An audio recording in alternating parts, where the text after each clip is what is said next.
जय हिंद। आज हम लोग पढ़ेंगे हैज़ हैव के बारे में। सबसे पहले हम लोग जान लेते हैं कि ये हैज़ हैव आया कहाँ से। हैज़ हैव और हैड के बारे में भी पढ़ेंगे हम लोग।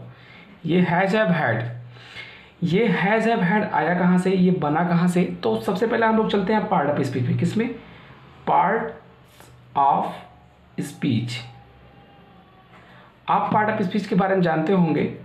पार्ट ऑफ स्पीच जो होते हैं 8 प्रकार के होते हैं। कितने होते हैं? 8 होते हैं। नाउन होता है, pronoun, verb, adjective, adverb, preposition, conjunction, interjection और आर्टिकल, ये होते हैं।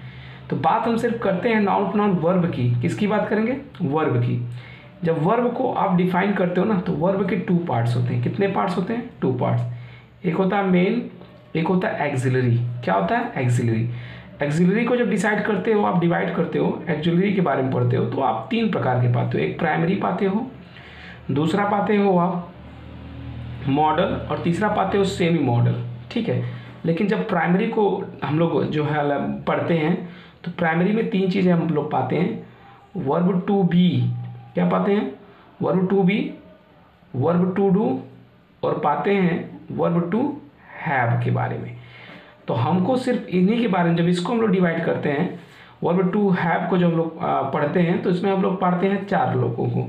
एक पाते हैं हैज को, ठीक है, एक पाते हैं हैज को, दूसरा पाते हैं हैव को, और तीसरा पाते हैं हैड को। ठीक है। इन चारों के बारे में पा जाते हैं, इन तीनों के बारे में। और एक और चौथा होता है हैविंग, HAVING, हैविंग। लेकिन हम लोग पढ़ेंगे सिर्फ इन तीनों के बारे में आज की। इनका प्रयोग हम लोग सेंटेंस में कैसे करते हैं, वाक्य में इनका प्रयोग हम लोग कैसे करते हैं। तो चलो हम लोग बात करते हैं use of has have had के बारे में। तो देखो, हिंदी में जो है हैज हैव हैड का जो हिंदी अर्थ होता है, तो पहले हैज हैव की डिस्कशन कर लेते हैं हम लोग। हैज हैव में हिंदी का जो होता है, उसका मतलब होता है पास है, के है, और एक होता है रखता है। क्या होता है? रखता है। पास है, के है, रखता है। जब भी वाक्य में, हिंदी वाक्य में पास है, के है, रखता है शब्द का प्रयोग किया गया होता है, तो वहाँ पे हम लोग हैव या फिर हैव का प्रयोग करते हैं। इन वाक्यों में क्या होता है, जो सब्जेक्ट होता है ना, सब्जेक्ट का अधिकार किस पे होता है? ऑब्जेक्ट पर होता है। किसका अधिकार? सब्जेक्ट का अधिकार किस पे होता है? ऑब्जेक्ट पर होता है। बात क्लियर? चलो अब बात करते हैं कि हैज हैव में से दोनों का प्रयोग कब कब करेंगे। अरे सबके साथ, जब मैंने हिंदी में बता दिया पास है के साथ कि हैज हैव का प्रयोग करेंगे, तो कब हैज लगाएंगे, कब हैव लगाएंगे, चलो इनको जान लेते हैं।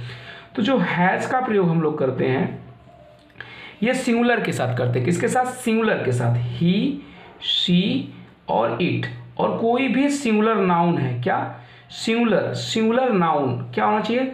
Singular noun. अगर सिंगुलर नाउन है तो उसके साथ भी हैज का प्रयोग करेंगे। लेकिन जो हैव होता है, हैव का प्रयोग हम लोग करते हैं आई, वी, यू, दे, ठीक है, या किसी प्लूरल के साथ। ओके, बात समझ में आ रहा है? इन सभी के साथ, या किसी प्लूरल के साथ, या फिर ये सिंगुलर के साथ और ये प्लूरल के साथ। बात क्लियर हो रही है सबको? ठीक है। चलो अब हम लोग देखते हैं इसके फार्मूला को। तो फार्मूला कहता है सबसे पहले क्या लिख लो? सब्जेक्ट को। क्या लिख लो? सब्जेक्ट को। फिर कहता है या तो हैज को लिख दो या तो फिर हैव को लिख दो। फिर किसको लिख दो? ऑब्जेक्ट को लिख दो। बात समझ में आया ना सबको? हाँ, चलो अब एग्जाम्पल एक लिख लेता है। जैसे उसके पास एक घर है। उसके पास एक कलम है, लिख दो कलम है। ठीक ना? यहाँ पे देखो, उसके की स्पेलिंग क्या लिखेंगे? ही लिखेंगे। पास है की स्पेलिंग क्या लिखेंगे? हैज़ लिखेंगे। बात क्लियर? क्योंकि मेरा फार्मूला कहता है पहले सब्जेक्ट लिख फिर हैज़ हैव को लिख। तो यहाँ पे चलो हम हैज़ लिख दिया। ठीक ना? समझ आ रहा है ना? यहाँ हैज़ लिख दिया। अब हैज़ का लिखा, एक देखो, एक इसलिए मैंने हैज़ यहाँ पे प्रयोग किया क्योंकि हम लोग जानते हैं, रूल कहता है कि हैज़ का प्रयोग ही, सी, इट के साथ कर।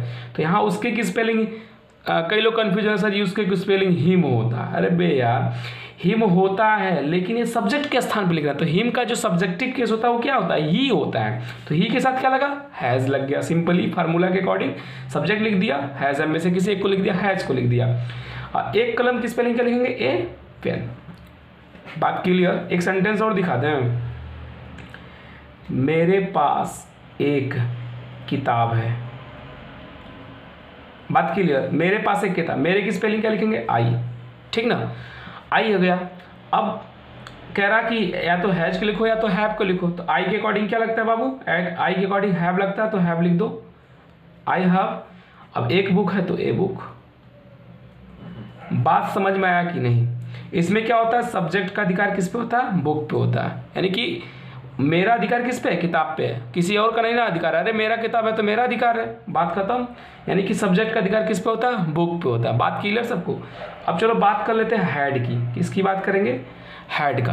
हैड का प्रयोग कब करते हैं, जब वाक्य में क्या हो, पास था, के था, या फिर रखता था। आप लोग इसमें सोच रहे होंगे कि यहाँ पे के था, रखता था तो नहीं बताया सर ने। चलो देख लो, उसके पास एक कलम है, या फिर आप बोलो वह कलम रखता था, या फिर बोलो उसके कलम था। के था, वह कलम रखता था।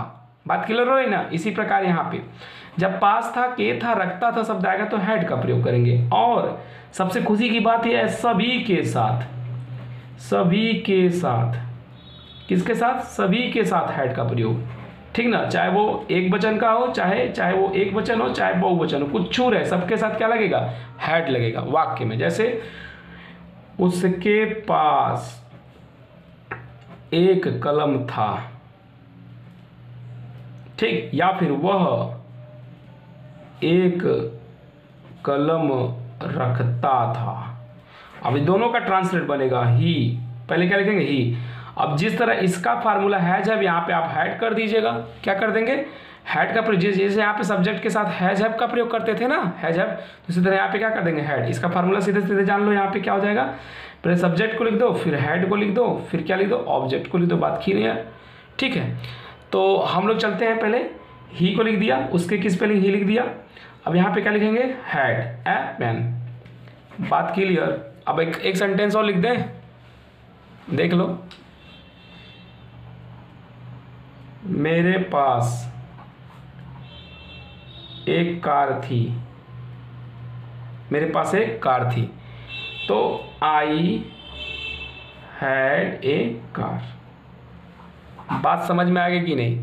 तो गाइज अगर आपको समझ में आ गया तो चैनल को सब्सक्राइब कर दो, अपने दोस्तों के साथ शेयर कर दो, क्योंकि इस चैनल पे ढेर सारे इसी तरह के वीडियोस आप पाओगे, पूरे ग्रामर रिलेटेड, कम्पिटेटिव लेवल के कोई भी चीज़ें आप पाओगे। तो आप चैनल को सब्सक्राइब करके रखो। अगला वीडियो फिर मिलते हैं नेक्स्ट वीडियो में। जय हिंद, वंदे मातरम।